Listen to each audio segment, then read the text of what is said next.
dengan NIM 2892150207 dari Program Studi Manajemen Universitas Pancasakti Bekasi.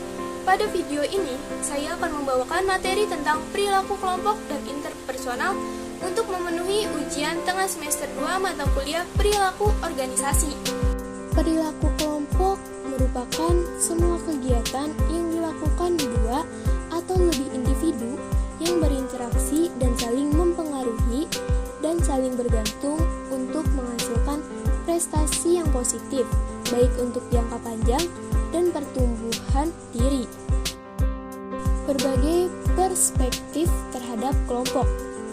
Kelompok dalam artian persepsi adalah sejumlah orang yang melakukan interaksi dengan orang lain dalam suatu pertemuan tatap muka atau serangkaian pertemuan semacam itu. Kelompok dalam artian organisasi yaitu suatu sistem yang diorganisasikan dari dua atau lebih yang saling berhubungan sehingga sistem tersebut melakukan beberapa fungsi, mempunyai seperangkat standar hubungan, peranan antar anggotanya, dan mempunyai seperangkat norma yang mengatur fungsi kelompok dan masing-masing anggotanya.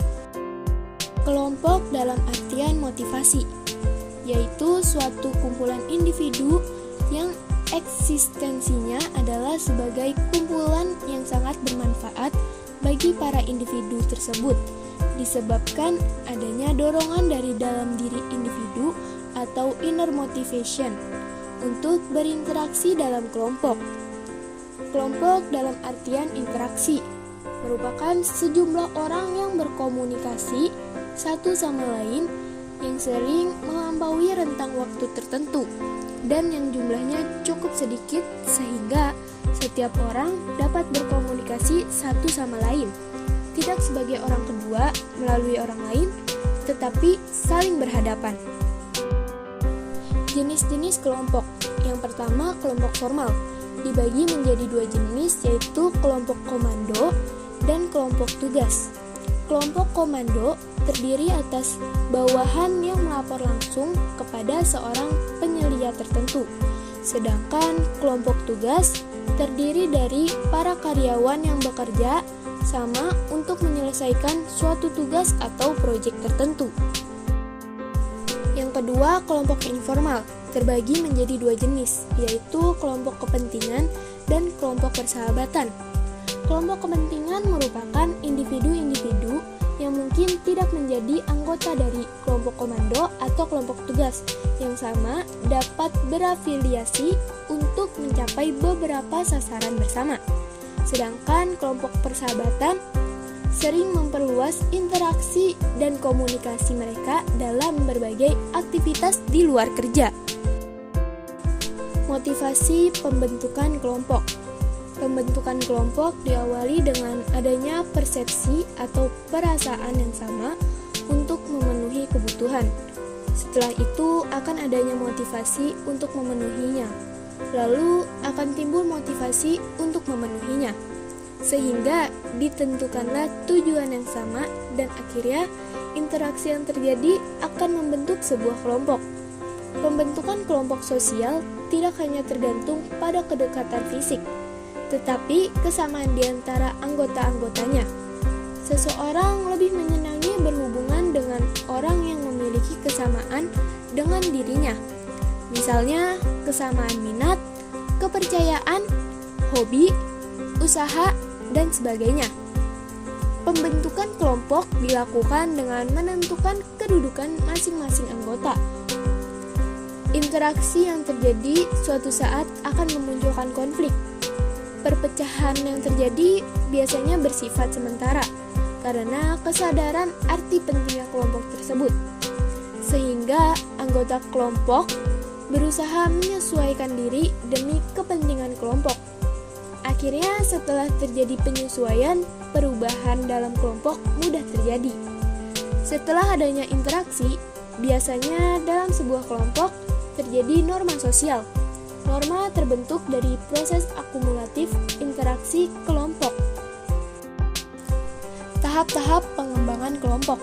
Salah satu model dari pengembangan kelompok mengasumsikan bahwa kelompok memenuhi 4 tahap pengembangan, yaitu yang pertama, saling menerima. Pada tahap permulaan dari pembentukan kelompok, setiap anggota umumnya segan untuk saling berkomunikasi. Para anggotanya secara khusus tidak bersedia menyatakan pendapat, sikap, dan kepercayaannya. Yang kedua, komunikasi dan pengambilan keputusan. Setelah pertemuan berjalan relatif agak lama, secara perlahan kelompok mulai saling menerima.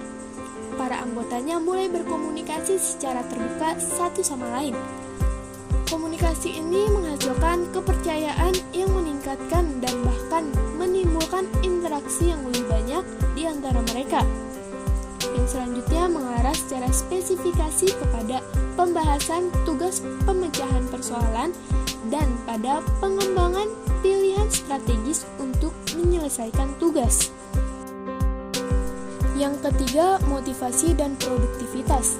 Kelompok mulai mengadakan kerjasama dan tidak sebagai unit-unit yang bersaing, tetapi sudah saling mengisi masing-masing kekurangan.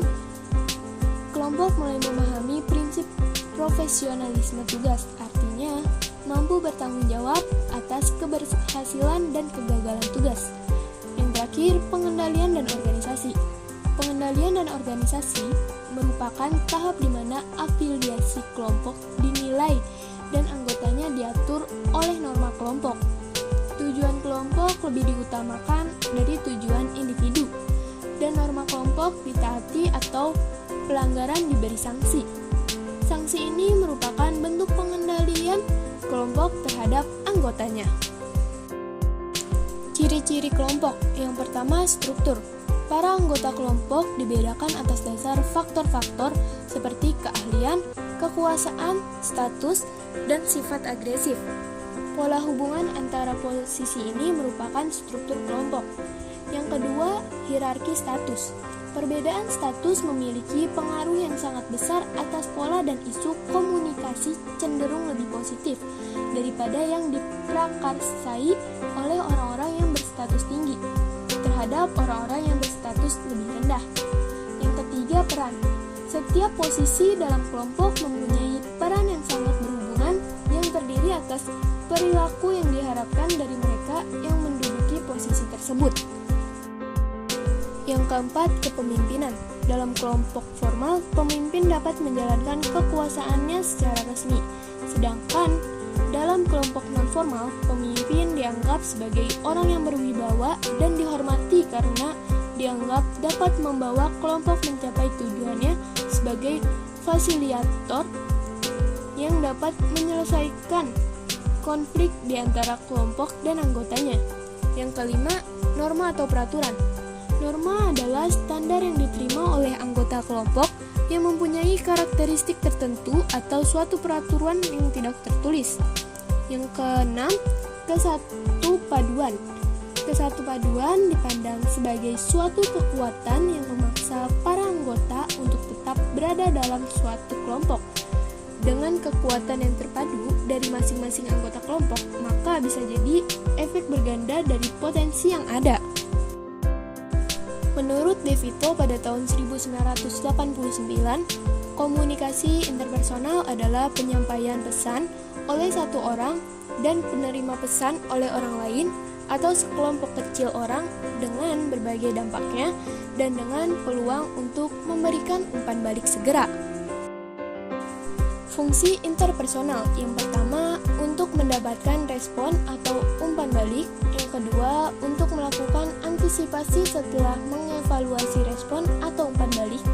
Yang ketiga, untuk melakukan kontrol terhadap lingkungan sosial, yaitu kita dapat melakukan modifikasi perilaku orang lain dengan cara persuasi.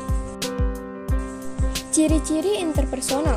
Yang pertama, pihak-pihak yang berkomunikasi mengirim dan menerima pesan secara spontan, baik secara verbal maupun non-verbal. Yang kedua, keberhasilan komunikasi menjadi tanggung jawab para peserta komunikasi.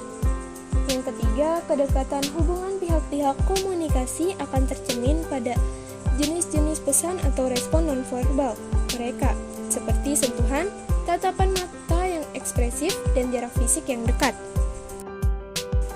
Tujuan komunikasi interpersonal yaitu menemukan diri sendiri, menemukan dunia luar, membentuk dan menjaga hubungan yang penuh arti, berubah sikap dan tingkah laku, serta untuk bermain dan kesenangan. Efektivitas komunikasi interpersonal ada 5, yaitu keterbukaan, empati, sikap mendukung, sikap positif, serta kesetaraan.